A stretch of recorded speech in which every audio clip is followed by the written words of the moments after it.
You gotta be bold. This story gotta be told. On your fierceness, going and glow. This the Sonya Empower Show. Stay on go like a lion who on the prowl. Send your sales, help you get it. We doing it and doing it now.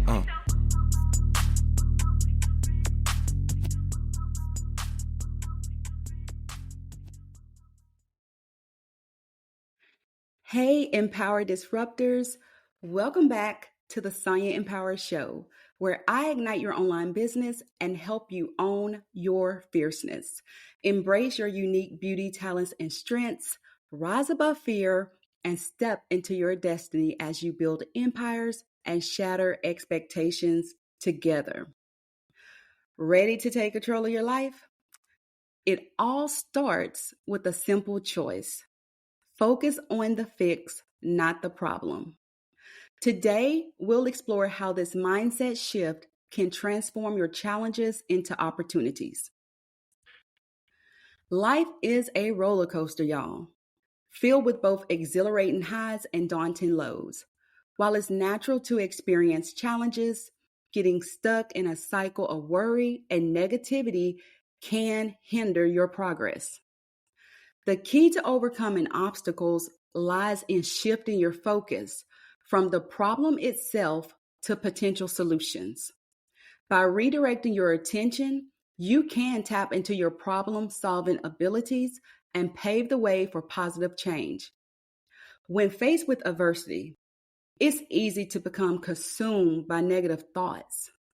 However, by consciously choosing to focus on solutions, you can break free from the cycle of worry and start taking action. So, why getting stuck on problems? We're going to talk about that and take a closer look.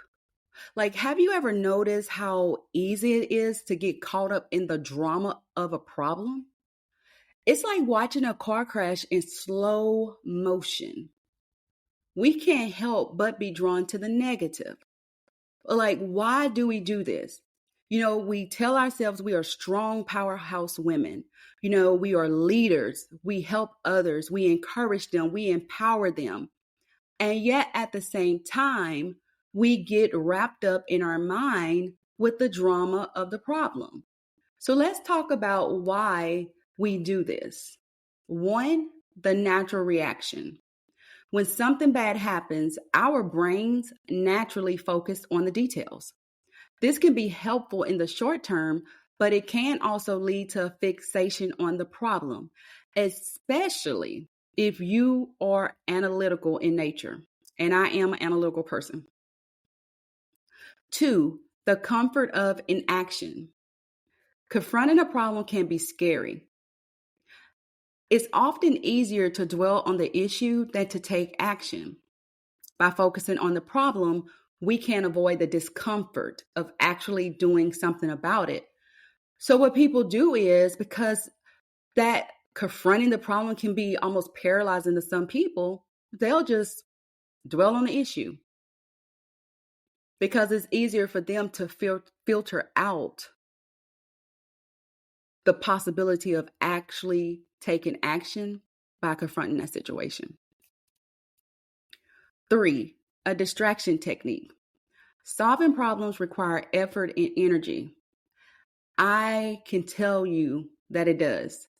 With me being an executive assistant to high power entrepreneurs who made 6 to 8 figures, I'm telling y'all, I had to really expel a lot of energy to help them solve problems, especially those complex problems. And so sometimes we may unconsciously choose to focus on the problem itself as a way to avoid the hard work of finding a solution. So in my instance, I couldn't just dwell on the problem because oftentimes these high power entrepreneurs, they actually, had startup companies. So it was no hiding behind the scene. It was literally sink or swim. So I didn't have time to just focus on that problem itself because I was expected to find a solution, even if the solution seemed impossible. So oftentimes with me, I had to make the impossible possible. Next, we're going to talk about shifting your focus and take a deeper dive into a solution oriented mindset. But before we do that, we need to understand the power of focus. The human mind is a powerful tool, y'all. It's capable of both creating and destroying. So, therefore, the human mind is like a double edged sword. The direction of this power hinges on where we choose to focus our attention. When we fixate on problems, we literally amplify negativity, stress, and anxiety. Our minds become preoccupied with the challenges, magnifying them in our perception.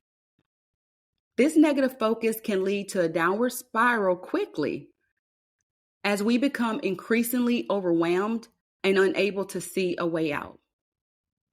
Conversely, when we shift our focus to solutions, we open ourselves up to a world of possibilities.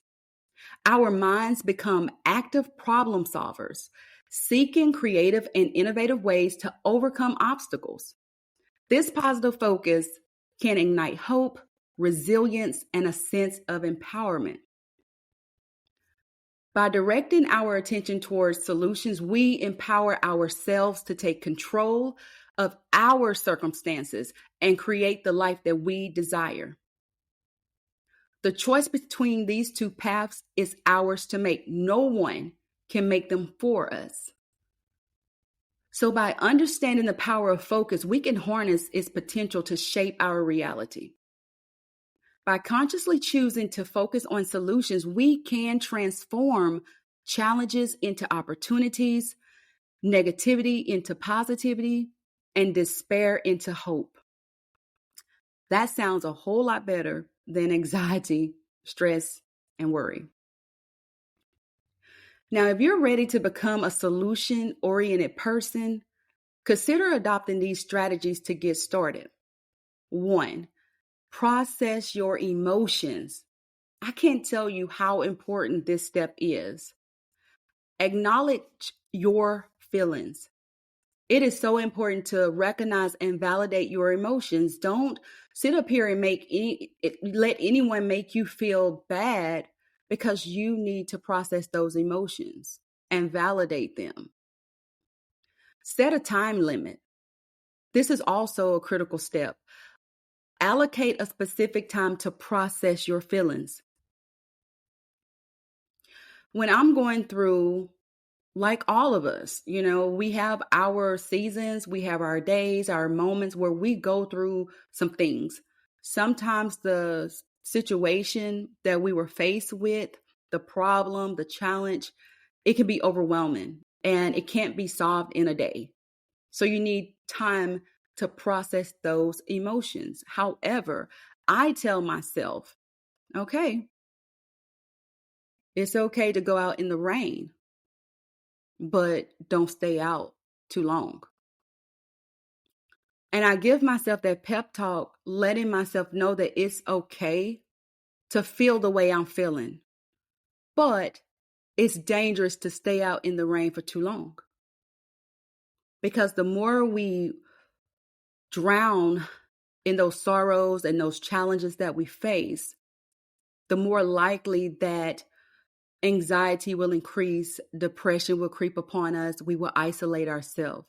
So it's best to set a time limit. So for example, if you believe that, the problem that you're faced with is going to take 3 days, I would tell you to allocate a week. That way, if it just so happened to take 4 days to process that emotion, you're not beating yourself up because you didn't meet that deadline. If you feel like that it's going to take a week to process that emotions, give yourself 2 weeks. If you feel like it's going to take a month, give yourself 2 months, just to be on the safe side. Practice mindfulness. Techniques like meditation and deep breathing can help you stay grounded. 2, reframe your perspective. Challenge negative thoughts. Identify negative thought patterns and reframe them positively. Visualize success. Imagine a positive outcome and focus on the steps to get you there. Embrace a growth mindset. Believe in your ability to learn and grow from challenges. This is very important. Ask yourself, what did I learn from this situation? How can I grow from this challenge? 3, break it down. Divide and conquer, baby. Break down large problems into smaller, more manageable tasks. Then prioritize those tasks so you can focus on the most important task first. And don't forget, celebrate small wins. Reward yourself for completing each task. 4, surround yourself with positivity. Build supportive relationships. Spend time with positive and uplifting people. You may say, well, Sonia, I can't afford a mentor or a coach, but guess what? It may be individuals in your community, like local community groups. It could be where you may be a spiritual person and you belong to a church organization. It may be some other type of local organization you belong to. Also, it may be where you do volunteer work somewhere, or you have like close friends or family members, or it may be where you say, I don't really have anyone like that. So it may be where it's social media platforms that offer groups of like-minded people that can support you and uplift you. And it's a no judgment zone. Literally, it's a safe haven for you. Limit negative influences. Please reduce exposure to toxic or negative individuals. I mentioned this before, but it's worth mentioning again. If you are a person and you know that you are surrounded by toxic people, please visit soniasales.com, where I have a free webinar called 8 Strategies to Remove Toxic People from Your Life and Not Feel Guilty. It will change your life. Join a support group. So once again, connect with others who share similar experiences. 5, practice self-compassion. Be kind to yourself. Treat yourself with the same compassion you would show a friend. Avoid criticism. Replace self-criticism with self-encouragement. Learn how to encourage yourself. Practice self-care. Prioritize activities that promote physical and mental well-being. We must practice self-care and stop trying to pour into others from an empty well. It is time for you to be healed. It is time for you to be restored and to be replenished.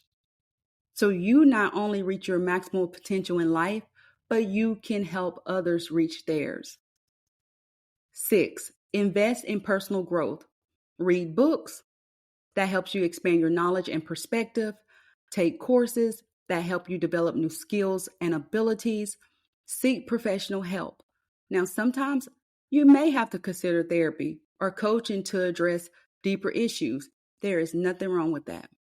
7, limit negative self-talk. Monitor your thoughts, okay? You know how back in the day they had like hall monitors? And it's like, where's your past? Where are you going? You need to monitor your thoughts. Pay attention to your inner dialogue, because I'm telling you, those negative thoughts become words, and then words become action, okay? So it's very important to monitor your thoughts. Challenge negative thoughts. So replace negative thoughts with positive affirmations. Practice positive self-talk. Once again, speak kindly to yourself. It bears repeating. 8, cultivate mindfulness. Practice meditation. Master stilling your mind and focusing on the present moment. You'll be surprised once you practice just having a still mind and you get into that habit of meditation. You'll be surprised how noisy it is in your head. So still your mind and focus on the present moment. In the beginning, it will feel weird, y'all. It may be where you only can do it for a few minutes. But then it becomes like a place of peace, you know, and it's nothing like it. I started training myself years ago. I would just sit in a quiet room, nothing on. And I was like, man, my head is noisy. It's so noisy in my mind. And so I only could do it for maybe 5 minutes. And then I built myself up to it to where now I don't have to like have sound. I work better in silence. I can just sit and meditate and I can drown out the whole world. I literally have a special place.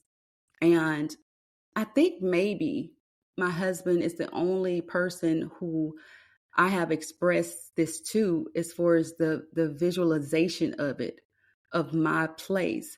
And when it's hard for me to go to that place of peace and tranquility in my mind, I'm like, okay, I am in literally a crisis in my mind, and I really need to clear some of this clutter. And so we all need that safe place of peace that only you may know about, or very few. Engage in mindfulness exercises. So pay attention to your senses and your surroundings, and use mindfulness apps. Utilize technology to aid in your mindfulness practice. And lastly, 9, proactive thinking. Anticipate challenges.